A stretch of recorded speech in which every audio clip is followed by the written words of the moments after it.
welcome to Season 3 of the Push Podcast. My name's Jack Ferguson, an experienced brand strategist with a science background. In my career, I've worked across 25 industries and helped increase client and employer revenue by over $40 million.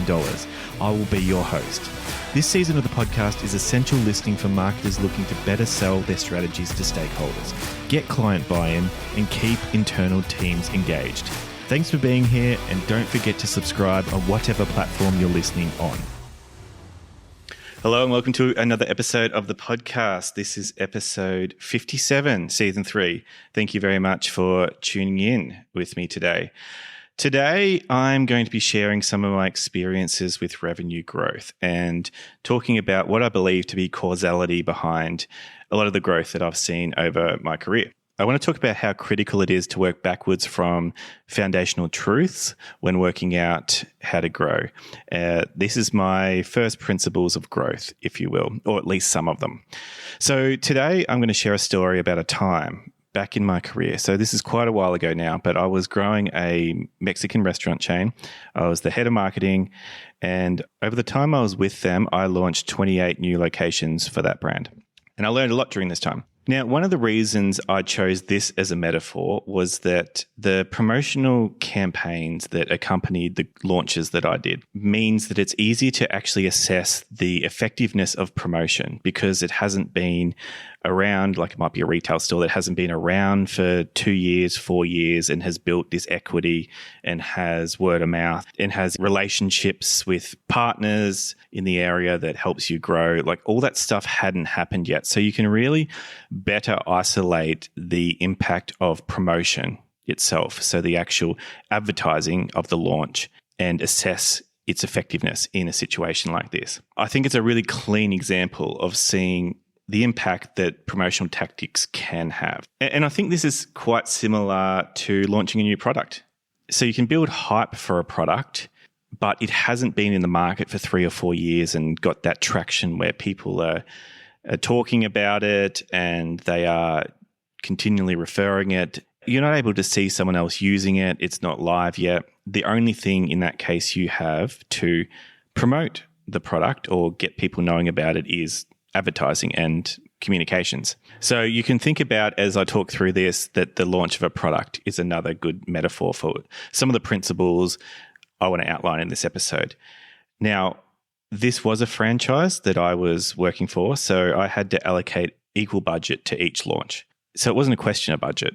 And that's handy for the sake of comparison because it removes budget as a variable to compare in these instances. Now, all the launches that I did went either reasonably well or outstanding from a revenue perspective. Now, I'm not suggesting that's because I'm so amazing or because the promotions were so incredible. In fact, I'd argue that a lot of the promotion was quite mediocre. So why do I think those launches went so well? And what was the difference between them being good and great? And I'm going to answer the question simply by saying that the category was growing.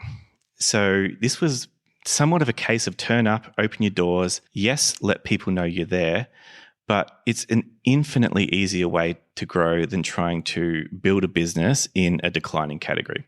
More and more people in Australia were wanting this type of cuisine. Estimates are that the category grew about 4 to 6 times over the last 15 years. And we can see an example of how much it's grown from, say, Guzman and Gomez, who went from next to nothing pre-2010 to about $1 billion in sales about 15 to 20 years later. Now, I wasn't working for Guzman and Gomez, but that's a high-profile example that you may be able to relate to. So I think the category growth can be so intoxicating because you can grow revenue and lose market share in a growing category.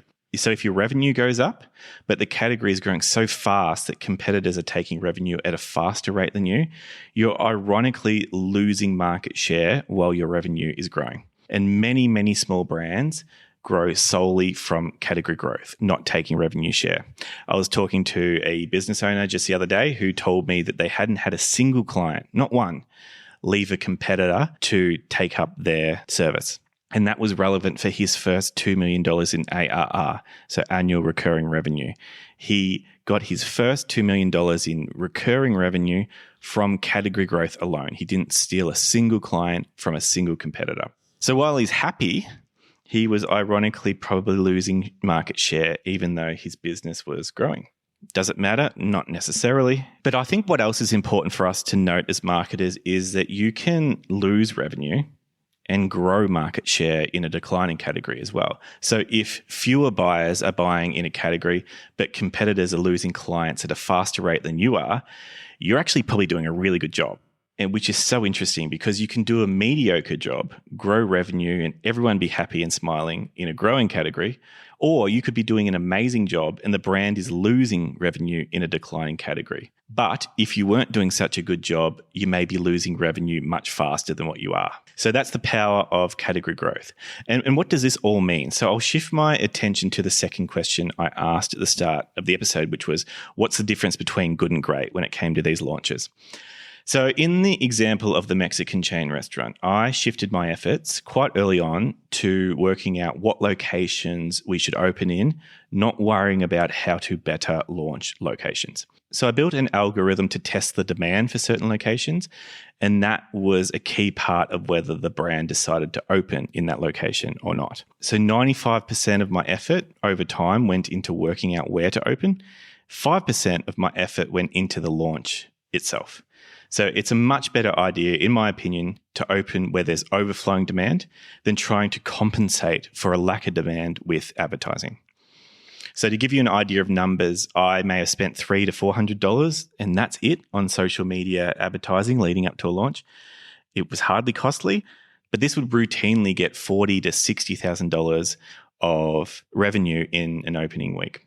And I actually remember in one location that the algorithm was telling me that this location is going to be wild. There's going to be so much demand here. And what ended up happening is that in their first week at that location, they had to shut the store because they couldn't handle the amount of traffic that was coming in. There was a massive lineup out the door, and the owner had to come out and say, look, sorry, you'll have to go home. We just can't deal with this many people. And in that launch, and I remember this distinctly, that I actually turned the advertising off because I could see that it was going to be such an enormous opening.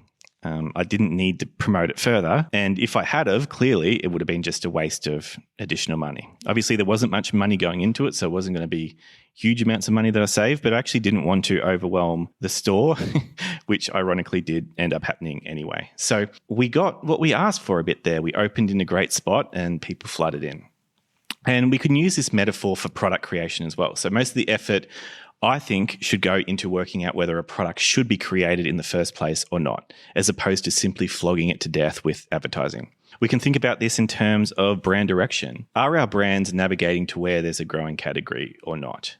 And this is where I'd love our marketing profession to get back to sooner rather than later. Market is the first 6 letters of the word after all. Marketing, in my opinion, should be mainly about the market. I think it's a shame we got the verb marketing as opposed to, say, finance, which may contribute to the expectation that we are doers rather than understanders per se.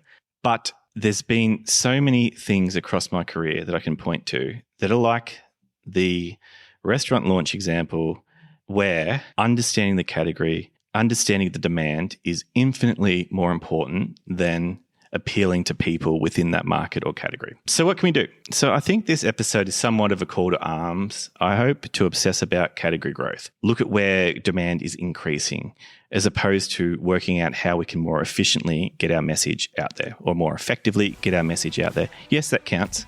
It counts. But I think it's a long distance cousin and very much downstream from understanding demand and understanding the market first. Thanks for listening in today. I hope it gives you some good ideas. If you're enjoying the podcast, please subscribe and leave a rating. I'll be back in your ears next week talking about how we speak to stakeholders and leadership about marketing tactics